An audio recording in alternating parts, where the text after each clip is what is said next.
Lili rang in, I think, it may have been last year, on a phone-in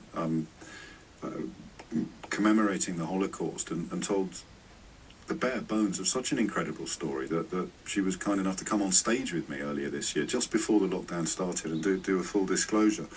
And it was perhaps predictably rather hard to get a word in edgeways, but Lili has now written a book in conjunction with the journalist Anna Blasiak, and she joins me on the line now. Lili, it's so lovely to talk to you again.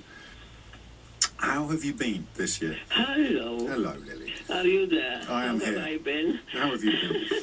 What a question, what a question. I'm still here, that's about it. It's wonderful to hear you every single day, of course, but particularly now. Thank you very much for wanting to have a word with me just before the holidays. Always, always. Tell my listeners about the book, and some of them... What can I tell them about the book? Maybe you can tell them. You are so very, very, very kind to write a few words, what words, into this book. So you have an input in it. I do. You have, yes, you certainly do. So maybe you can say something about the book. I can't speak about myself. Well, you're on the wrong show in that case, Lili. I do nothing else. I can tell you, I never ever really wanted a book, because I never thought it would be of any interest to anyone. So for years and years and years, people were saying, you have to have a book, why don't you write? I did not want it.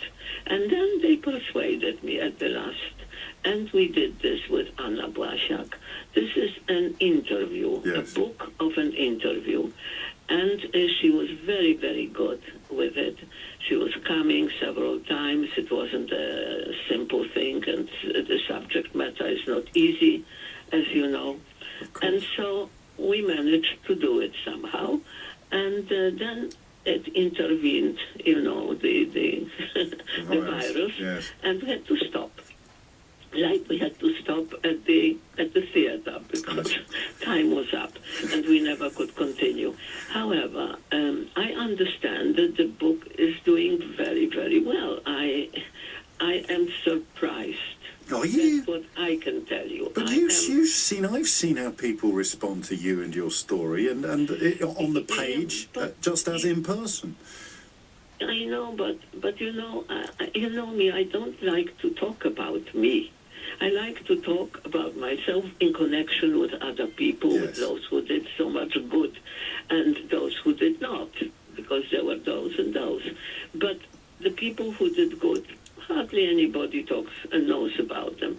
So this is what I prefer to do.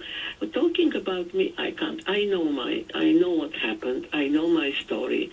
It is not very nice because none of us at that time during the war can talk about a lovely war. No, of Definitely course not. not. Well, let me briefly. You tell me. Tell me what you think, please. I will. And the two people that are, in a way, the foundation stones upon which the book is built are the German woman who was working for the Nazis in Lemberg, and the Greek Catholic Metropolitan Archbishop. And this, for anyone not clear what you mean when you say that you prefer to talk about the people who helped you. Absolutely. That is what comes across. These are the heroes. Yes. For me, not only these two, but those who generally did that sort of thing. It was a punishment of death in Poland, particularly. To look after you, to hide you in the case. To hide, to help, to give a piece of bread, to give a little water.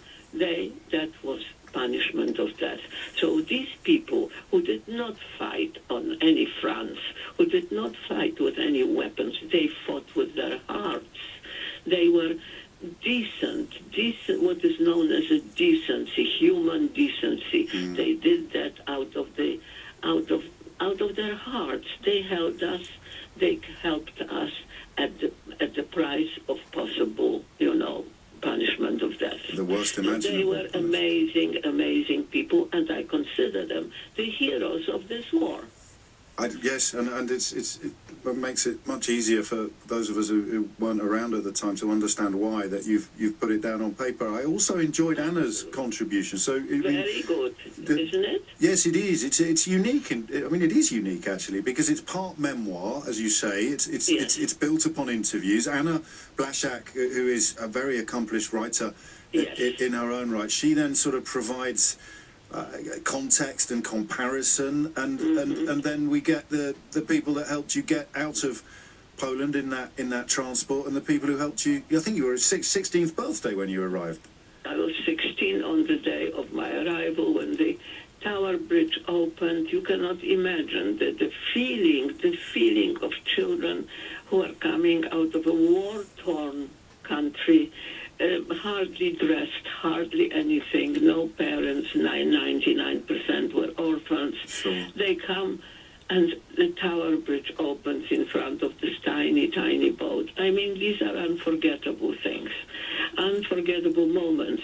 And the thing is, with Anna Blaszak, she was wondering whether she should do it or not do it. I said, I don't mind, let her, because the book was about me. Sure. So, you know, but the thing is that actually there is no comparison with anything to do, anything to compare with the Holocaust. No, of course. Because of this was extermination of a people, Yes. of a Jewish people, complete extermination. Whereas in the communist times, it was extremely poor, it was extremely bad, it was not at all what we want to even talk about. But nobody exterminated, right? Yes, of course. There is no comparison, not only with her, with nothing. Holocaust is something on its own. It is an industrial extermination of people. And it is, I suppose, a worry that people not forget, but move away from the profundity of it, the true depth of horror. And your book will forever, really, Lili, be a very powerful and poignant reminder, not just of the horrors, but of course, the triumph of what you usually call extraordinary, ordinary people. Absolutely, absolutely. To me, that is more important than anything else that people should be, these people, that should be known that there were such wonderful people among all those people who actually would denounce us, would do even not for money, but they were wonderful, wonderful people. It is humanity.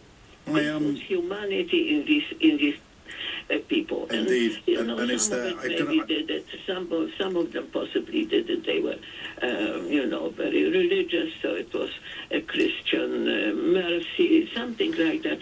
But at any event, they did it. They did it, and they are very, very to be remembered. And you've done them proud, actually. And I don't know, I never ever plug books on this programme, Lili, as you're probably aware. I mean, that would be appalling.